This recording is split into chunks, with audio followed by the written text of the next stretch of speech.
Hi friends, मैं अभिषेक आपका फिर से अपने इस यूट्यूब चैनल 2 मेगा क्लासेज में स्वागत करता हूँ। आज हम टू द पॉइंट जीके में अर्थ ओवरशूट डे और अर्थ आवर के बारे में जानेंगे। ध्यान रखिए, यह करंट अफेयर्स में भी पूछता है और साथ ही विभिन्न प्रकार से या कुछ एक अन्य प्रकार से परीक्षाओं में इससे प्रश्न पूछे जाते हैं। एसएससी में, रेलवे में या ग्रुप बी के किसी भी परीक्षाओं में इससे प्रश्न उठाकर रखे जाते हैं। प्रश्न इसलिए रखे जाते हैं कि यह हमारे पृथ्वी पर जो संसाधन की कमी हो रही है और साथ ही हमारे पृथ्वी पर जो ग्लोबल वार्मिंग का दानव बढ़ता जा रहा है उसके बारे में जागरूक करता है। अब चूँकि पर्यावरण, पारिस्थितिकी और सबसे बड़ी बात मानव अस्तित्व से जुड़ी ये चीज़ें हैं, इसलिए इससे प्रश्न आजकल ज़्यादा पूछे जाते हैं ताकि लोगों के दिमाग में, लोगों को इसके बारे में ज़्यादा जानकारी आए, जागरूकता आए। तो आइए समय न नष्ट करते हुए आज हम इस पर सबसे पहले चर्चा करते हैं। अर्थ ओवरशूट डे, पहला क्या है? अर्थ ओवरशूट डे, शॉर्ट में इसे ईओडी के नाम से भी जाना जाता है। अब मैं आपको ईओडी ही बोलूँगा, अर्थ ओवरशूट डे।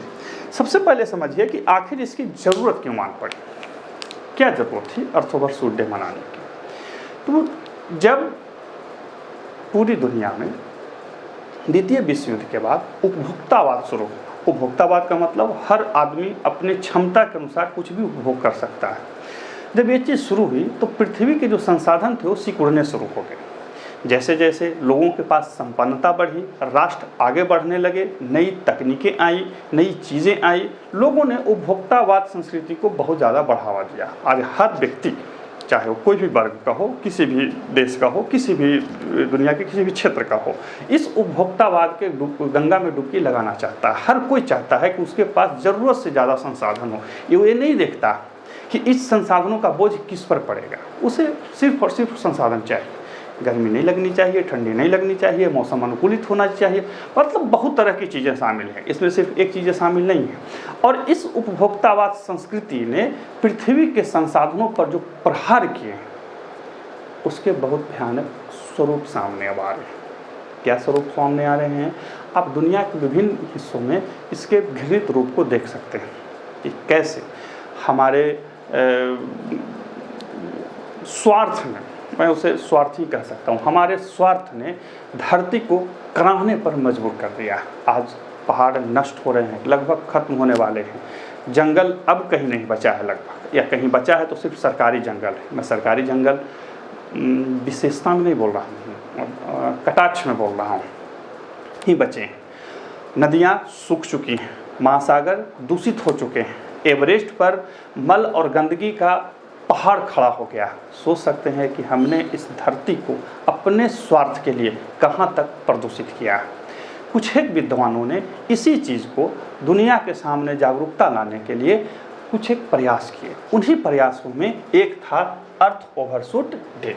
अर्थ ओवरशूट डे का अर्थ हुआ, अर्थात जिस दिन ये अर्थ ओवरशूट डे मनाया जाएगा उसका अर्थ ये हुआ कि उस किसी खास कैलेंडर वर्ष में, किसी खास कैलेंडर वर्ष का मतलब हुआ 1 जनवरी से 31 दिसंबर तक, 1 अप्रैल से 31 मार्च तक, किसी भी खास वर्ष में, कैलेंडर वर्ष में। मतलब ये नहीं है कि मार्च से मार्च ही, अप्रैल से, ऐसा कुछ नहीं। किसी खास कैलेंडर वर्ष में पृथ्वी के समस्त मानवों को जितनी ऊर्जा, जितनी संसाधन, जितनी प्राकृतिक संसाधनों का उपयोग करना चाहिए था, हमने उसके पहले कितना कर लिया। इसको ऐसे समझिए कि पृथ्वी पर अभी 8 अरब की आबादी है, हमें 8 अरब यूनिट बिजली खर्च करनी थी, या हमें 8 अरब जूल, 8 अरब न्यूटन मात्रा में एनर्जी खपत करनी थी 1 साल में। लेकिन हमने उस 8 अरब यूनिट बिजली या संसाधनों का उपयोग 6 महीना में ही कर लिया। तो अब ये 6 महीना हम पर भार पड़ गया।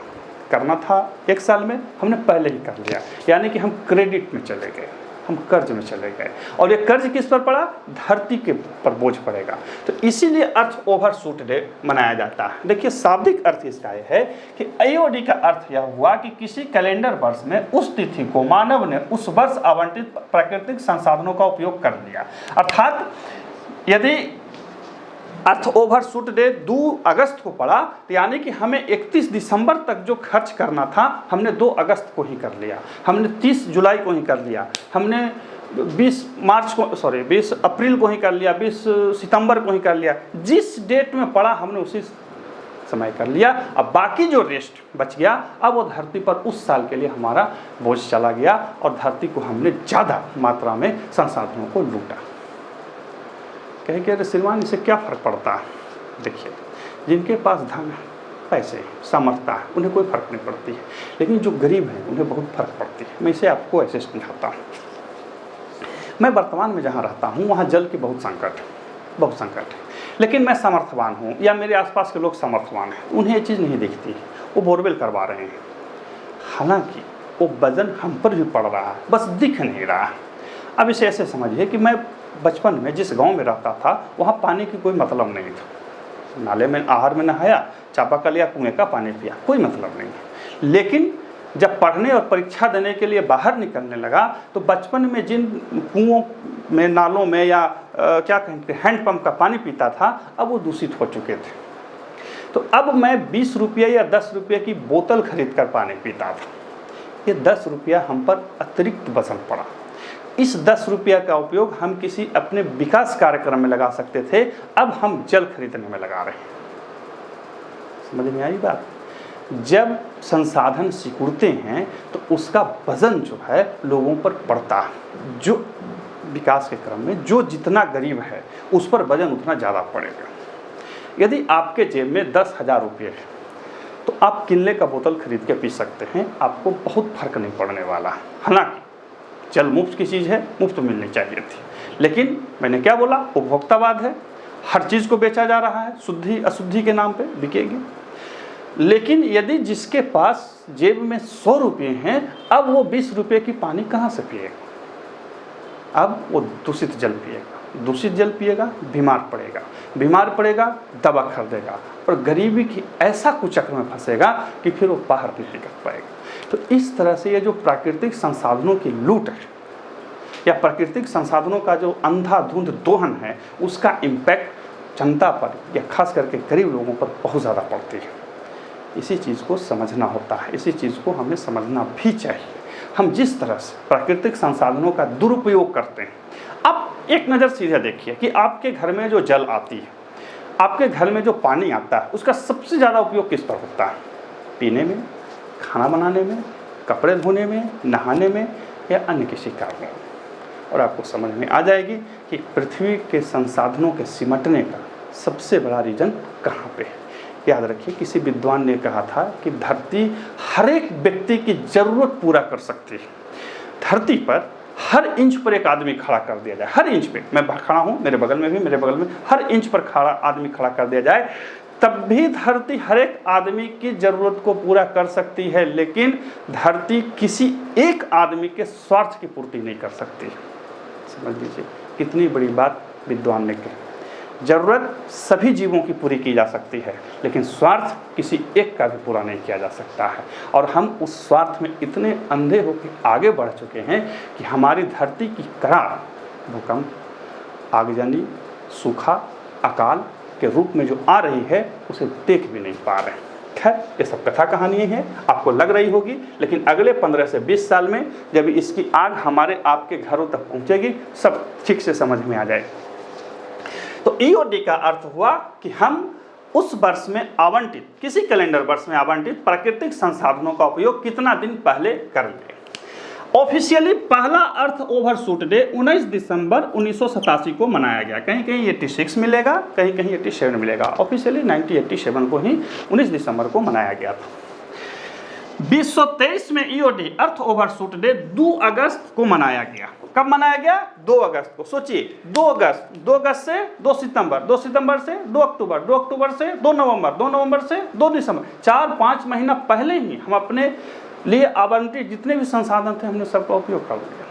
कितनी अद्भुत बात है। 2023 का जो अर्थ ओवरशूट डे था वो स्लोवेनिया गणराज्य के साथ मिलकर मनाया गया। क्यों मनाया गया? क्योंकि स्लोवेनिया जो था उसने सबसे ज़्यादा प्रयास किए कि हम अपने प्राकृतिक संसाधनों को कम से कम उपयोग में जनता को मैक्सिमम सुविधा दे सकें। और पूरी दुनिया के सरकारों को ये करना भी चाहिए। क्या करना है, कैसे करना है, ये सरकारें करती हैं। आप भी लिख सकते हैं, मेंस वाले इस पर कलम घिस सकते हैं, कोई दिक्कत नहीं। GFN एक संस्था है जिसका पूरा नाम है ग्लोबल फुटप्रिंट नेटवर्क। इसका मुख्यालय जो है कैलिफोर्निया US में है और इसकी स्थापना 2003 में हुई थी। ये जो है इसकी गणना यानी कि अर्थ ओवरशूट डे की गणना जो है GFN नामक संस्था करती है। GFN नामक संस्था करती है अर्थ ओवरशूट डे की गणना। और इसका हेडक्वार्टर कहाँ है? कैलिफोर्निया अमेरिका में। और यह एक गैर सरकारी संस्था है, याद रखिएगा। इसके वर्तमान में CEO कौन है आप कमेंट कीजिएगा। और साथ ही सबसे पहले इसके लिए दिवस मनाने की अवधारणा एंड्रू सिम्स नामक व्यक्ति ने रखी थी जो UK के थे। कहाँ के थे? एंड्रू सिम्स कहाँ के थे? UK यानी कि इंग्लैंड के।